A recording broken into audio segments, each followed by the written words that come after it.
DVD update time. My camera is working again. If you don't know what I'm talking about, then watch yesterday's video. But I have a regular DVD update for you today. To be honest, I have shown you almost all of these. I can't remember if I've shown you actually all of them, or if there are one title or two titles that I haven't shown you. But you know, I unbox most things that I receive, or I have been doing that recently anyway. And I'd like to also talk about the movies. You know, because I can't do that when I unbox them because I haven't seen them yet in most cases. But so just so you know that most of these titles, or all of them, I have already shown you before.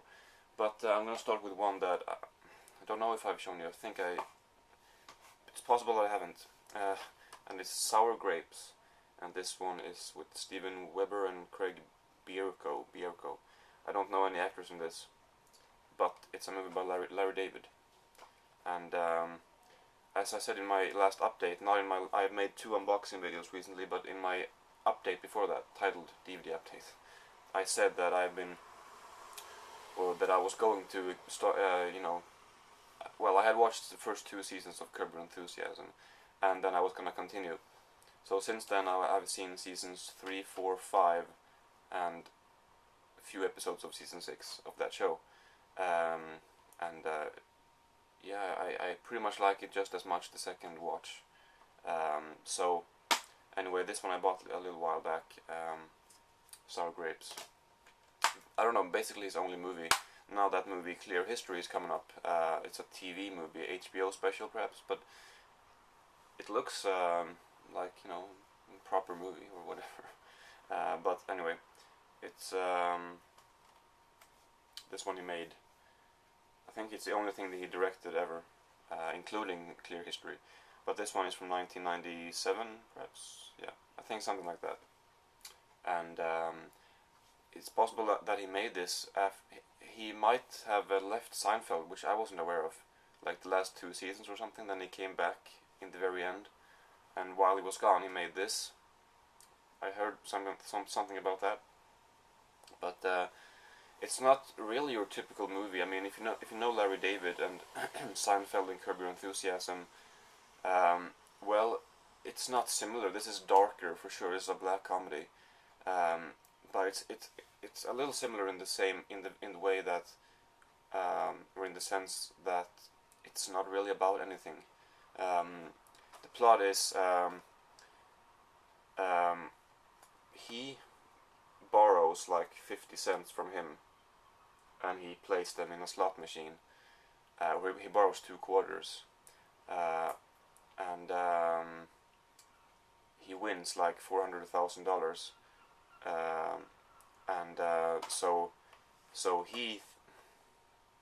so the guy who borrowed him the money, they're cousins. He thinks that he should have half of the 400,000, but he thinks that, well, you should have your 50 cents back because that's what I borrowed from you. So that's sort of the premise. But then, after a while of having dealt with that, it takes a different direction, and other stuff happens, which doesn't really have anything to do with the money, and it's just basically these two, whatever, antagonizing each other, or they're just not the best of friends after that, and some unfortunate events happen, and it's very much a black comedy. But I liked it. Not many people seem to like it, but I definitely did, and it was kind of fun. As I said, I've been watching Curb Your Enthusiasm, and they talk about the movie in there. Last time I saw the show, I had no idea what movie that was, so I guess I didn't pick up on that. This time, it was a lot of fun because Larry David, he borrows the movie to a friend, and then he says like, "Oh, did you like it?" He said, "Yeah, it was fun," and he says, "Ah, you didn't like it," and they talk about it afterwards. Anyway, it was a lot of fun to see that. Now, I hadn't seen the movie when I saw that. I actually ordered it because of that. I was like, I have to see that movie finally, so that's when I decided to order it. Anyway, the next one is The Gleaners and I, which is a documentary about gleaners. I'm not sure if that's people tend to know what that word means, but I didn't, and it means like people who scavenge for food that farmers left, or for whatever that lies on the ground. Take what you can that you can find for free. That's a gleaner, apparently. And Agnes Varda, this is from 2000. So she made this movie a while back about those people, and a very sort of an intimate documentary, I guess you could say, the ones that I like, where she just she goes out and she meets a bunch of people and she decides to talk to them, and you get to get a little glimpse into their lives as a gleaner, and yeah, some stuff I thought was kind of pointless with her talking about herself, but maybe there's just, I'm sure there's a point to it. I mean, of course, but I just didn't see how it belonged in this movie. But I didn't mind it. This actually contains a documentary 2 years later. Yeah, well, a 2 years later documentary, basically, where she basically revisits some of the people she visited in the first movie 2 years back. She visits at least 2 people who sent her a letter about the first movie, that they liked it, and it talks about the first movie a little bit, and it's a follow-up basically. So I recommend this DVD. Yeah, and then we'll do another documentary. It's Hard to Be a Rock and Roller, a Norwegian documentary about a band of handicapped or disabled people, or they're musicians, and they're playing a band. It's especially about 2 of them.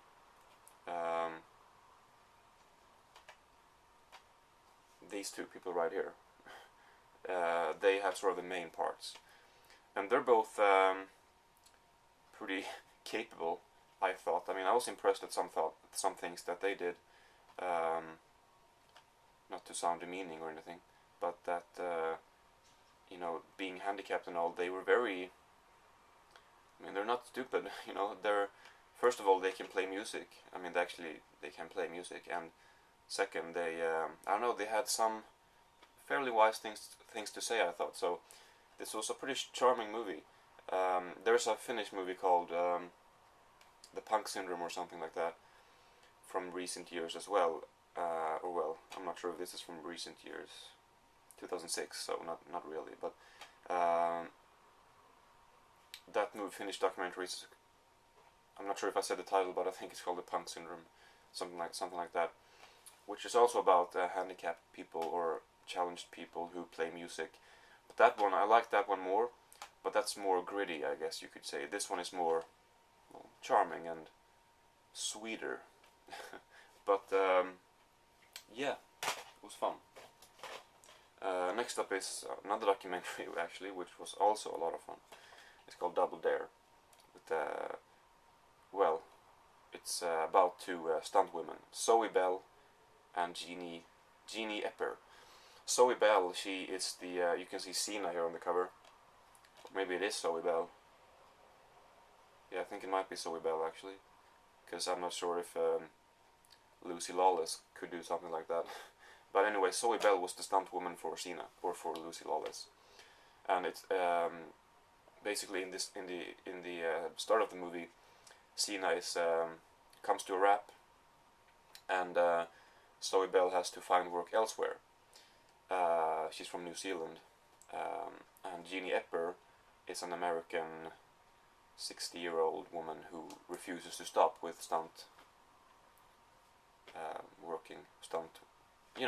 with stunts in movies, doing stunts. And it's about the 2 of them going their separate paths, and then eventually they get together. And it's a lot of, I really liked it. It's very, very sort of engrossing, or whatever the word might be.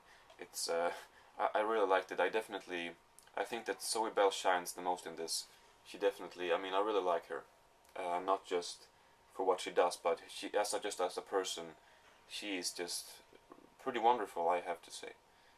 She was in Tarantino's which you see in here. She was in the stunt woman in Kill Bill, and then later, I guess because of that, he casted her in Death Proof. So you might know her from that. But this is a documentary starting in 1997 or 9, and then it kept going a couple of years until 2005 perhaps. And this also has a commentary by Jeannie Epper and Zoe Bell, as well as the director or filmmaker Amanda Micheli. She directed the movie and she filmed most of it, so basically she is responsible for the movie and no one else. I mean, she made the movie, you know. Has some interviews as well, and they're in the movie, but they're longer on the special features. With Steven Spielberg, Quentin Tarantino, Lucy Lawless, and a few other people. You get some home movies also with Jeannie Epper and Zoe Bell. So a good DVD. And the movie especially, of course, is why I'd recommend you to pick it up. I definitely liked it. Then we'll do this one, South Park Season 9. I unboxed this one yesterday, Season 11. I don't have Season 10 yet, but Season 11 was very cheap. So I'll just get Season 10 and, you know, love the show, I really do. I think I might like it more and more with every season. Years ago I had a hard time seeing myself as someone who would get into South Park, but years and years ago I had also problems seeing myself as someone who could get into The Simpsons, and you know, now it's like one of the best things I know. And South Park might become, and I doubt that it's gonna become, that I'm gonna like it as much as The Simpsons, but you know, I do love the show. Yeah, we'll see. Let's see. Lake Placid. Did not like this movie. I thought it was pretty bad actually. I couldn't really put my finger on what the movie, what direction they wanted to take, because in some parts it's comedy, some parts it's well, you know, there's this little thing called horror comedy, obviously, but this one didn't feel like a horror comedy in that sense. It just had influences from all over the place, and it kind of worked actually. That's not really what I'm saying. It just felt hard to categorize, which doesn't have to be a problem, but and I guess that wasn't really the problem. It was just kind of boring as a movie, and not much happened, and they just they decide to get this big crocodile, and that's that. There's not much more to it. I'm not going to spoil anything, you know, but to me there was not much more to it. Nothing interesting happened. Well, Betty White's character is interesting, that's for sure. But I just did not like that movie. Then we have a movie that I kind of thought that I would like more as well. It's Escape from New York. It was very cheesy. You know, some scenes were good, but for most of it, I found it to be rather forgettable, actually. Entertaining, but not the best. Then we got a movie called The Deli, which is, it says here, if you loved The Sopranos, you'll love The Deli, but you can ignore that, because the only reason why they write that is because this co-stars a bunch of people from Sopranos. Tony Sirico, who plays Tony. Vincent Pastore, who plays Pussy, I think. Maybe that's not his real name, but I think it's called Pussy in Sopranos. Michael Imperioli, who plays Christopher, and Frank Vincent also. I don't remember his name, but that's the guy right there in the corner. And also it has gangster vibes. You know, him being pressured by the mob or whatever. Sorry about all the traffic. Because he owes a lot of money. You know, among other people, he owes the mob money. The mob doesn't come off as frightening as it does in most gangster movies, because this is a comedy in its core, and I don't know, it was fun, but some parts were kind of boring. Some parts I would just kind of wished that they would get over with and just, I don't know. It also, I mean, the star of the movie is Mike Starr, and it says that he is from Goodfellas here, but I know him from Dumb and Dumber. My phone is ringing if you can hear that, but I'll just call back. So it was okay. And then this one was kind of, I thought this was rather bad until maybe halfway through, when I was able to enjoy it a little bit more. Ultimately, it's not great, but it's okay. It's a Woody Allen movie. It's a Curse of the Jade Scorpion. It stars Woody Allen, and I love the movies where he stars in, where he's in the movie himself. You know, obviously he has a very unique way of delivering dialogue, and I just love listening to him. And he does have some, there's some wisecracks or whatever, some witty things coming out of his mouth in this one too, but it's not a whole lot of that. And then the plot is pretty, well, the plot is not bad, but I just thought that it was kind of sloppy. The way they pulled it off could definitely have been better. And this movie, I did not like it that much, but it was worth the price because I did not pay much for that. Then we got another documentary which was absolutely horrible, and it is called American Teen. And I'm not gonna rant about this because I already wrote a little review about it online, but it's about, it says the heartthrob, whatever that is, the rebel, the jock, the princess, and the geek, about these people on the cover here. And you know, it's a documentary. Supposedly, I think they appear to be actors, but I'm not saying they are. That's just what it feels like. But it's basically like your typical high school movie. There's nothing to this. I don't understand the point of making this. It would have been interesting to me to make a movie about teenagers in high school who go through problems that aren't already super stereotyped in high school comedies or teen movies. They did not do anything with this. It was just, I thought it was pointless, to be honest. I hated that movie, and I rarely hate movies, but anyway, this one I watched well, today I guess, but very early in the morning before I went to bed. And it's a pretty bad DVD. All of Me, Steve Martin and Lily Tomlin. I think it might be a VHS transfer. Very sort of faded on the back and very bad quality of the DVD as well. But I mean, I love Steve Martin. Had not seen this movie before. Thought it was okay, not great at all, but it's well, I guess it's about this woman right here. She's dying. She wants to transfer her soul into another woman so that she can carry on living, and this woman supposedly is okay with that, so that her soul can be one with the world or whatever, and that's that woman right there. But an accident occurs, or a mistake occurs, and her soul or her personality or whatever you have inside of your vessel, she's transferred into Steve Martin instead, and somehow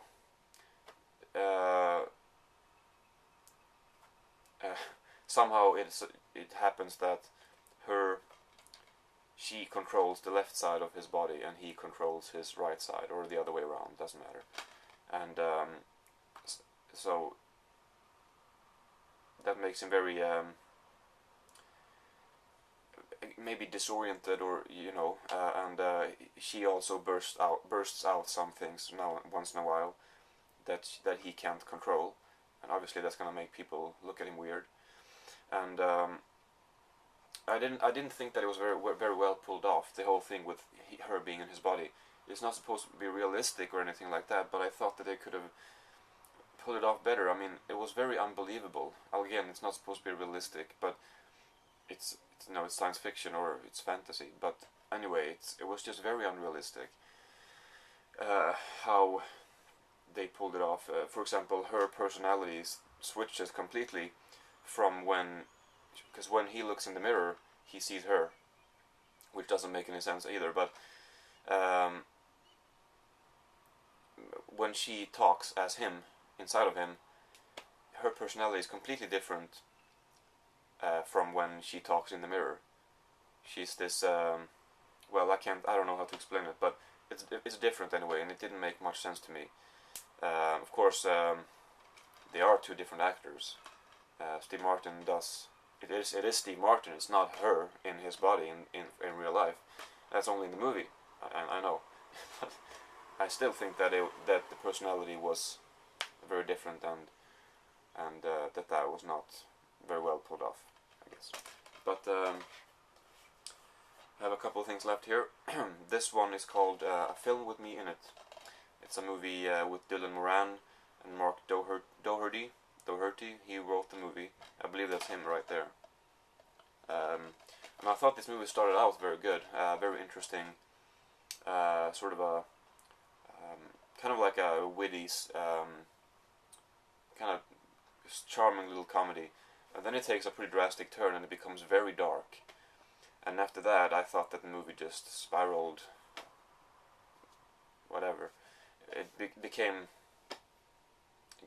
all over the place, really, because they keep, from in the beginning it's just pretty much a regular comedy, and then after that it becomes a black comedy, and from then on they switch between a black comedy and a more serious movie without comedy at all. And I was like, yeah, drama comedies, that's fine, but in this one it was just very strange how they pulled that off, like with well, you know, as if they couldn't decide if they wanted to make it serious or not. And also with the music they added the cheap music, which kind of like I don't know what kind of electronic music or some sort of, you'll recognize it, you'll know what it is when you hear it, but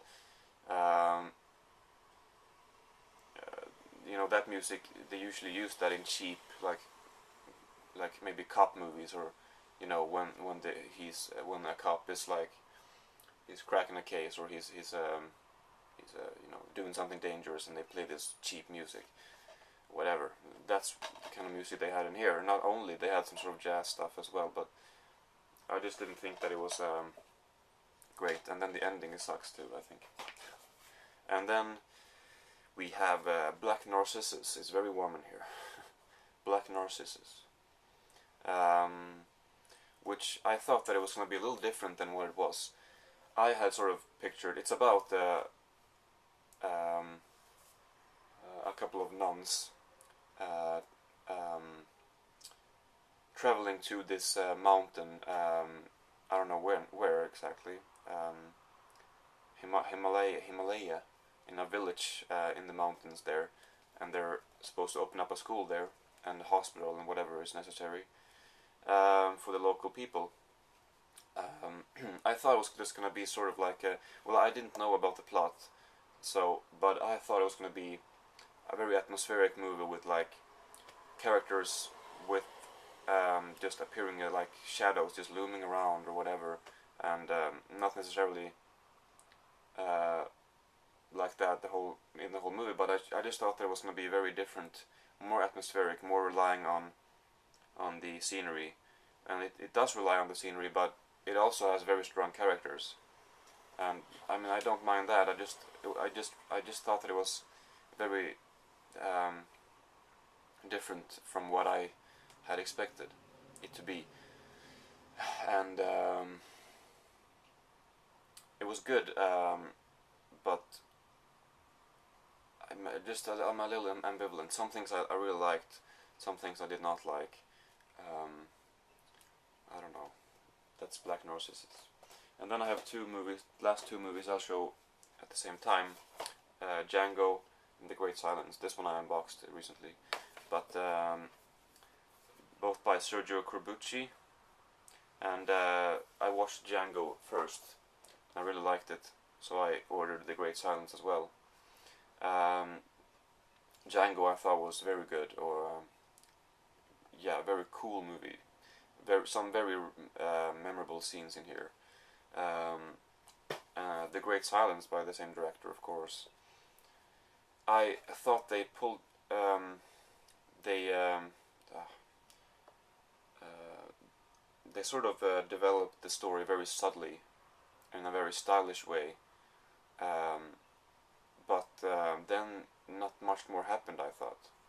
Um, I mean, it was very well made, very well structured, and all that. But, or yeah, some things were a bit unclear to me. I think some things you should have gotten a bit more, background of. But overall, it was well made and well pulled off. But it just didn't stand out that much to me. It was good and well made and everything, but not. It didn't really stand out.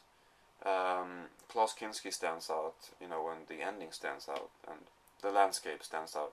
Few things does stand out, but overall as a movie, it's not generic, but it just felt a little, well, not something I'll remember as I'll remember Django, for example. I also want to mention that John Louis, uh, whatever, the guy who plays Silence, I did not know that when I unboxed it, but as I watched the movie, I was like, wait, isn't that the guy from Amour, Michael Haneke's Amour recently? And yes, it is actually. It's the man who played the husband of